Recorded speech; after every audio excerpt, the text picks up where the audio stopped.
We're all adults here. The, what is it called? The, not the pituitary. I don't know why I'm thinking pituitary gland. It's not a pituitary gland.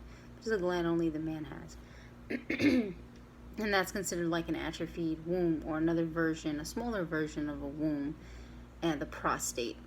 That's what it was. Because if the man doesn't, do his Kegels and things of that nature, that becomes really backed up. And he has energy he must clear from his prostate and also from his energetic womb. So remember, you're not your body. You created your body, and whether you are a masculine or feminine, you came here for a divine experience. You absolutely have a divine purpose here.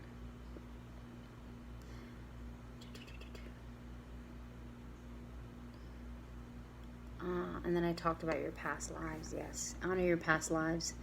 You can use I use this week, and I usually just go straight into the cells and into the DNA to get to Akasha when I'm doing an Akashic records reading. But this week I decided to do something different, and I actually went through the halls of amentie, and we went through the sacral. What's behind the sacral is the Dantian, and it's like a primordial water, right?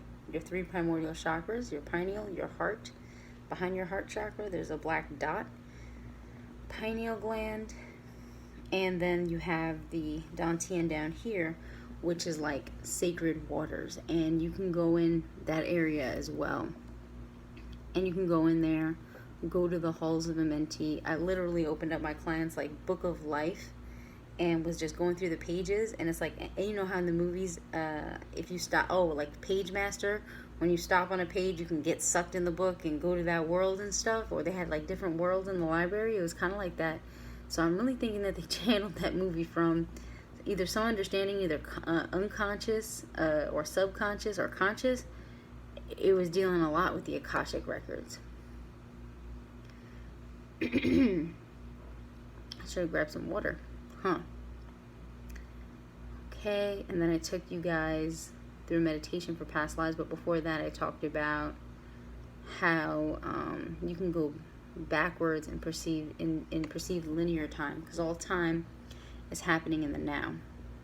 So since all time is happening in the now, you have the ability to change any potential past to change your potential futures. There are some younger star seeds and primordial souls, or higher dimensional souls, that are here at this time, and they're in their age range of about, I say 16, 17, maybe even younger. My youngest client so far has been 17, and it's funny to me because these 17-year-olds will spend whatever they need to for their awakening.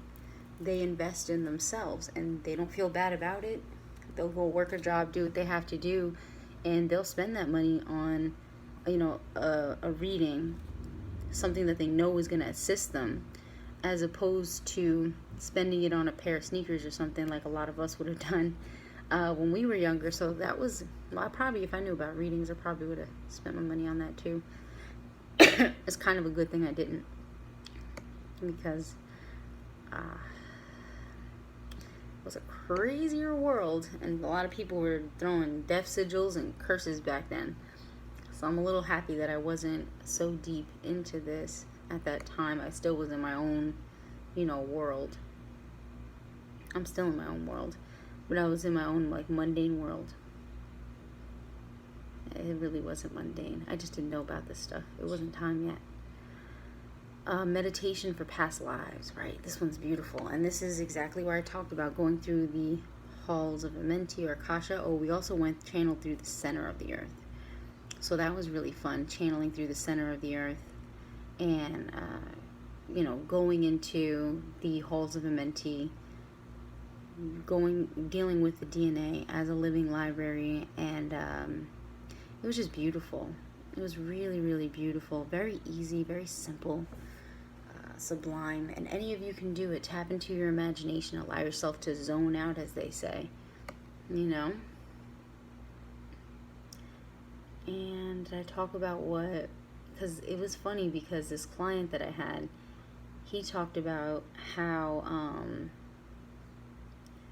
he was talking about how we had a conversation. Oh, I think I talked about it later, so I'll get into it a little down the line in this video. I said, if you would like to tap into your cosmic DNA, you can connect with your higher self through the crown and ask to be taken to see your cosmic lives. And you can do it in the multiverse as well.